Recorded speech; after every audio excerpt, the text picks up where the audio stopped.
Ja terve vaan kaikille mun nimenverkkoon, tervetuloa uuden CSGO Surf-videon pariin. Ainoa mikä näissä Surf-videoissa kusee on se, että kun kaikki kysyy koko ajan, että mikä mäppi sulla on, mikä sen IP on.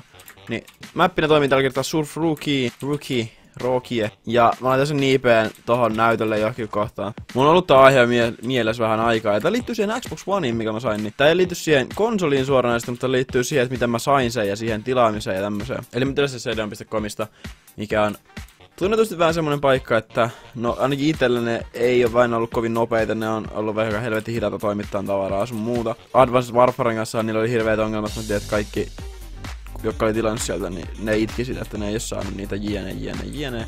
Mutta itselläkin on ollut semmoista kokemusta, että ne on ollut aika hitaita toimittaa ja tämmöstä kaikkea paskaa. Mutta mä ajattelin, että mä tilasin sieltä, koska se oli kaikkein halvia ja mä sain sieltä sen halvalla. Ja mä sitten tilasin sen sieltä cdon.comista ja mä tilasin sen vissiin, ja mä tilasin sen 13. päivä mun mielestä. Ja sitten mä tilasin sen niinku illalla, että se lähti sitten 14. päivä niinku postissa. Ja se on tullut siitä ja se oli 16. päivä tullut ikallisiin postiin. Sitten se rupes kusee se posti ja CDO. Niinku, se ei ollut pelkästään CDO mikä tässä kusi, vaan myös posti on kussut tässä lähetyksessä ihan liikaa. Se oli tullut jo perille 16. päivä. Ja viikon sen jälkeen, kun mä tilasin sen boksi, mä sain CDOnilta sen sähköpostin, missä on se seurantakoodi ja tämmöset, että se on lähetetty, että tilauksesi on lähetetty ja niin ja jne. Tässä on seurantakoodi, bla bla bla. Kaikki tietää mikä se on se, kun ne lähettää aina, että se on lähtenyt postiin ja silleen.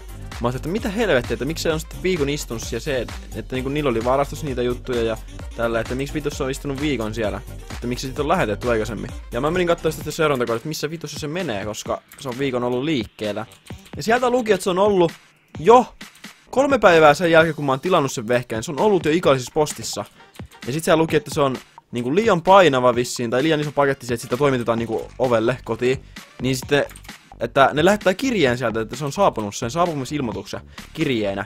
Ja se oli ollut siellä postissa jo 5 päivää, ennen kuin mä sain sen seurantakoodin, että mä pystyin edes kattoon, onko se tullut sinne. Sitten siitä ei ikinä ole tullut mitään semmoista kirjettä.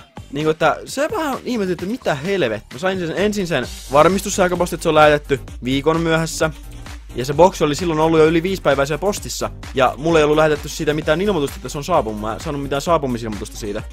Se mua vitutti äärettömän paljon. Sitten mulla oli tunti aikaa mennä hakemaan se boksi sieltä. CDO vaatii jonkun helvetin hirveet kirjautumiset sinne, joku käyttäjätiedot, missä on kaikki mahdolliset tiedot, niin kun mä tilasin mun Avermediaa, niin mä tein mun isän nimillä sinne semmosen käyttäjän, ja missä oli sitten kaikki osoitteet sun muut, että mä tilasin sillä käyttäjällä sen, koska mä en ruveta tekemään uutta. Niin se oli mun isän nimissä, miten mä en saanut haettua sitä siis sieltä yksin, vaan mun piti venätä, että mun isä tuli kotiin, se oli jossain, mä tiedä, sillä oli joku juttu, ja mulla oli tunti aikaa hakea, sit kello oli oho, no toi oli aika munkin, että mä pääsin tän tosta läpi.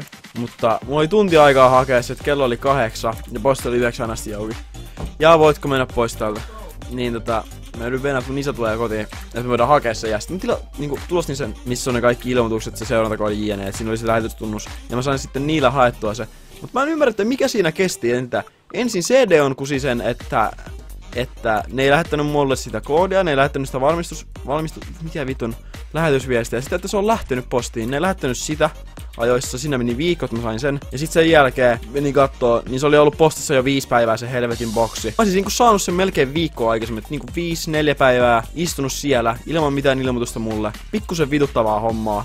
Kertokaa mulle kommenteista, onko teillä ikinä käynyt silleen itelle, että teillä on just käynyt tällä samalla, että teillä on joku tilaus, te ette saanut niistä kaikkia viestejä, että se on ollut vaikka just jossain postissa vaikka viikko,